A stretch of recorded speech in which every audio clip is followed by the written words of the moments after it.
Hi, this is Mike Stahlman, and I'm Blaise Colasante. Mike's from Missouri, and I am from Pennsylvania. We're drilling holes in a steel plate to reinforce a scarf joint in the keel section of the Phoenicia.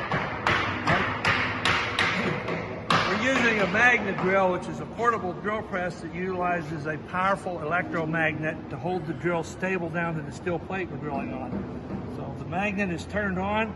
As you can see, it has a good strong grip, and we're about to drill.